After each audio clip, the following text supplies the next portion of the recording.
रूस की राजधानी मॉस्को में बड़े बम धमाके में रूस की सेना के एक बड़े जनरल की मौत ने पूरे रूस को हिलाकर रख दिया है। कहा जा रहा है कि इस घटना के बाद रूस यूक्रेन के बीच युद्ध और भी ज्यादा भयंकर हो सकता है। दक्षिणी मॉस्को के यासेनेवा इलाके में एक कार में जोरदार धमाका हुआ। इस ब्लास्ट में रूसी सेना के बड़े अधिकारी लेफ्टिनेंट जनरल फर्नील सरवारोव की मौत हो गई।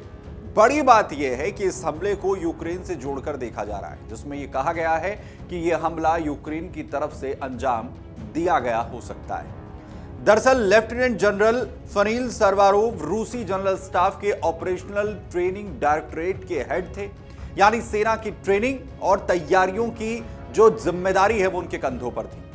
रूसी जांच एजेंसी ने कहा है कि कार के नीचे आईईडी यानी इंप्रोवाइज्ड एक्सप्लोसिव डिवाइस लगाया गया था, जो कार के स्टार्ट होने के कुछ ही देर के बाद फट गया। यह धमाका सुबह करीब 7 बजे हुआ, जब जनरल सरवारोव अपनी कार से अपने काम के लिए निकले थे। कार पार्किंग से निकलते ही एक जोरदार ब्लास्ट हुआ। आसपास की गाड़ियां भी इस हमले में क्षतिग्रस्त हुई हैं। हालांकि इस धमाके में कोई और आम नागरिक घायल नहीं हुआ है। उधर जांच टीम तुरंत मौके पर पहुंची और इलाके को पूरी तरीके से सील कर दिया गया। रूसी जांच कमेटी की प्रवक्ता स्वेतलाना पेंट्रोक ने कहा है कि यह हत्या का पूरी तरीके से मामला है और इसकी हर एक एंगल से जांच की जा रही है। सबसे बड़ा शक इस वक्त यूक्रेन की खुफिया एजेंसियों पर है। आपको बताएं कि फर्नील सरवारोव कोई आम अधिकारी नहीं थे। 56 साल के लेफ्टिनेंट जनरल फर्नील सरवारोव रूसी सेना में उनका एक लंबा करियर रहा। वे चेचन्या युद्ध, सीरिया ऑपरेशन और अब यूक्रेन के खिलाफ चल रहे युद्ध में भी अहम भूमिका निभा रहे थे। उनकी जिम्मेदारी थी कि रूसी सैनिकों को जंग के लिए पूरी तरीके से आखिर किस तरह तैयार किया जाए। वह रूस के लिए यह एक बड़ा झटका भी माना जा रहा है, क्योंकि वो एक बड़े हाई लेवल अधिकारी थे और मॉस्को जैसे सुरक्षित शहर में उन्हें टारगेट करना आसान नहीं था। वही हमले के बाद राष्ट्रपति व्लादिमीर पुतिन को भी इस पूरी घटना की जानकारी दी गई।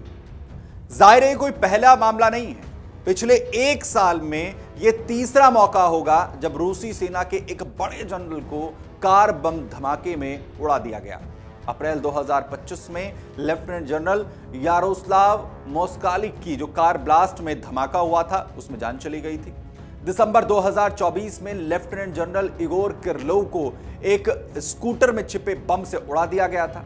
उस हमले की जिम्मेदारी यूक्रेन की जो खुफिया एजेंसी है एसबीयू, उसकी तरफ से ली गई थी। वहीं 2022 में अलेक्जेंडर दुगिन की बेटी दारा दुगिन की कार बम धमाके में मौत हो गई थी। हालांकि दुगिन को टारगेट करते हुए इस हमले को अंजाम दिया गया था, लेकिन दुगिन इस हमले में बाल बाल बचे थे। लेकिन ये सारे हमले एक पैटर्न दिखा रहे हैं।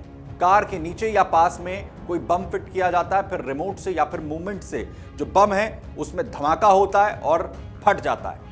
एक्सपर्ट्स ये कह रहे हैं कि यूक्रेन की खुफिया एजेंसियां इस तरह के ऑपरेशंस में अब माहिर होती हुई नजर आ रही हैं और अगर यूक्रेन ने इस हमले को अंजाम दिया है तो ये यूक्रेन की तरफ से सीधा मैसेज है कि अब यूक्रेन की जो पहुंच है वो मॉस्को तक हो चुकी है और जो बड़े अधिकारी हैं मॉस्को के अंदर वो भी सुरक्षित नहीं है।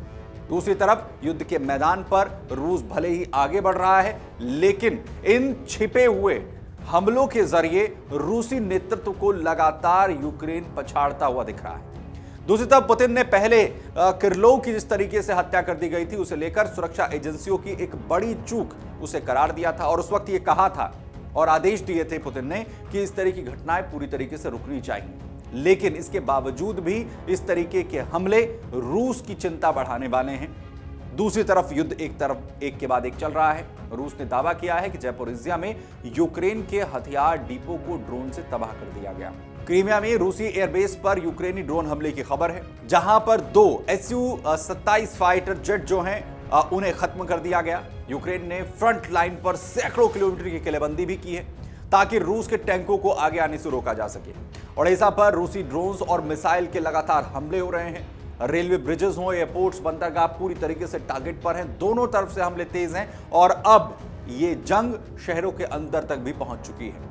दूसरी तरफ इस हमले के बाद से रूस के लिए यह चेतावनी मानी जा रही है। जो ये बता रही है कि यूक्रेन रूस युद्ध आखिर किस तरीके से भयंकर होता हुआ जा रहा है। उधर मैदान पर लड़ाई के साथ साथ छिपे हुए ऑपरेशंस भी लगातार अब अंजाम दिए जा रहे हैं और यूक्रेन इस तरीके के हमलों को ज्यादा एग्जीक्यूट कर रहा है।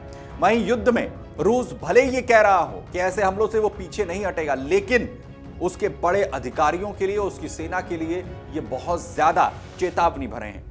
यूक्रेन की तरफ से अभी तक हालांकि कोई आधिकारिक बयान इस हमले को लेकर नहीं आया है। वहीं इस घटना की दुनिया भर में लगातार चर्चा हो रही है, क्योंकि कहा यह जा रहा है कि अगर मॉस्को में ऐसे हमले हो सकते हैं तो ये युद्ध आखिर कहां जाएगा, कब खत्म होगा, ये नहीं कहा जा सकता। अगर आप ये वीडियो YouTube पर देख रहे हैं तो हमारे चैनल को सब्सक्राइब कर बेल आइकन दबाएं और Facebook पर देख रहे हैं तो हमारे पेज को लाइक करें।